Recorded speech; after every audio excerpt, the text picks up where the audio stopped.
70% को जरूर मुआवजा मिला। जो 30% लोग बचे हैं उनके बीच में हम लोग जाके काम कर रहे हैं, उनके बीच में जाने का काम कर रहे हैं। और उन्होंने कहा कि मौर्य समाज को इस बार ही शुरू करो, क्योंकि इस बार आंवला की विधानसभा जीतनी है। आंवला ये विधानसभा आखिरी बार समाजवादी पार्टी 1993 में जीती थी। 93 के बाद क्या कारण रहा कि हम यहाँ चुनाव नहीं जीत पाए,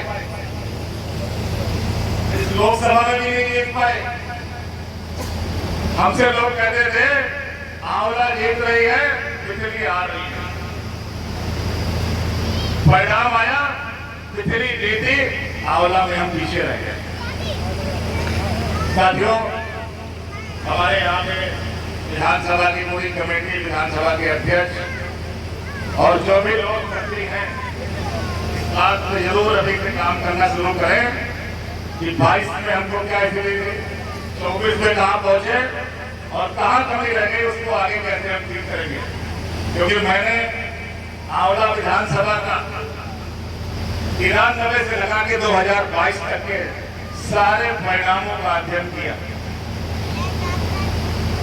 2002 के चुनाव में सबसे कम अंतर से ये सीट समाजवादी पार्टी हारी, मात्र 200 वोट से। तो 200 वोट से जब हारेंगे, उसके बाद हमारा अंतर क्यों बढ़ गया? इन सारे कारणों पर अगर हम मंथन करेंगे और जो मासिक बैठक होती है उसमें हम इस पर चर्चा करेंगे पूरे मन से, तो मैं समझता हूं कि इस सीट को भी इस बार हम लोग जीतेंगे, अवश्य जीतेंगे। बस केवल काम करने की आवश्यकता है, तैयारी करने की आवश्यकता है। साथियों, बहुत देर से आप लोग बैठे हैं और मैं तो लगातार आपके बीच में आता हूं, मिलता हूं। फिर भी इन 1 वर्षों में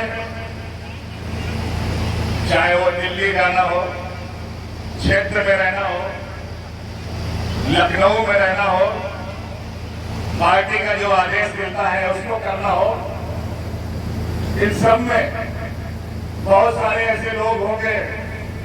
जैसे अभी मैं आ रहा था तो कुछ लोग कह रहे थे कि शायद हम आपसे मिल नहीं पाए, किसी ने कहा साहब हमारा फोन नहीं होता। मैं आपसे कहना चाहता हूं कि हम लोग यथासंभव कोशिश कर रहे हैं कि लोगों के फोन पे बात की जाए, लेकिन उसके बाद भी मैं लाख चाह लूं 60% फोन पे बात नहीं हो पाती। उसके लिए हमने कुछ नंबर और जारी किए हैं। एक हमारा जो बरेली में कैंप ऑफिस है जहां मैं रहता हूं, वहां का लैंडलाइन नंबर भी हमने लोगों को देना शुरू कर दिया है, कार्ड पे छपवा दिया है कि अगर बहुत इमरजेंसी है और हमसे बात नहीं हो पा रही तो वहां आप अगर फोन लगाओगे तो आपका मैसेज हम तक आ जाएगा।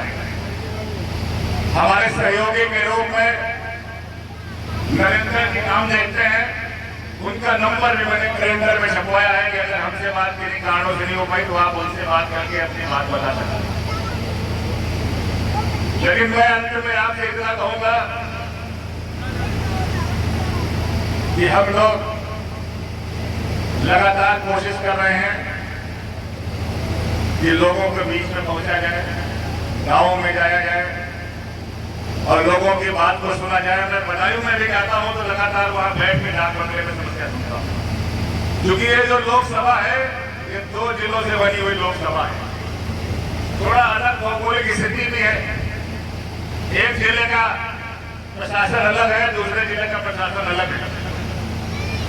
इन सारी परिस्थितियों में भी मैं आपको विश्वास दिलाता हूं कि आने वाले ये 4 साल जो मेरे कार्यकाल के हैं वो जनसेवा के लिए समर्पित रहेंगे, आपके लिए समर्पित रहेंगे, आंवला की जनता के लिए समर्पित रहेंगे। और आपकी हर बात को चाहे लखनऊ में लिख के देना हो और चाहे दिल्ली में उठाना हो, कभी आपका ये भाई, आपका सेवक पीछे रहने वाला नहीं, न पीछे रहा है। लेकिन साथियों, आज इस ये पंचायत में एक संकल्प लेके आप भी जाइए कि अगर आप चाहते हैं कि आपके गांव विकसित हो जाए, आप चाहते हैं कि आपके गांव चमाचम सिटी बन जाए, आप चाहते हैं कि आपको थाने में सम्मान मिले, आप चाहते हैं कि आपके साथ अन्याय न हो, तो इसके लिए उत्तर प्रदेश में माननीय अखिलेश जी को मुख्यमंत्री बनाना बहुत जरूरी है। माननीय अखिलेश जी को मुख्यमंत्री बनाना बहुत जरूरी है और ये काम मुश्किल नहीं है, लेकिन बहुत आसान भी नहीं है। हमारी लड़ाई किनसे है? बड़े शातिर लोग हैं, इसलिए बहुत होशियारी से काम करने की जरूरत है।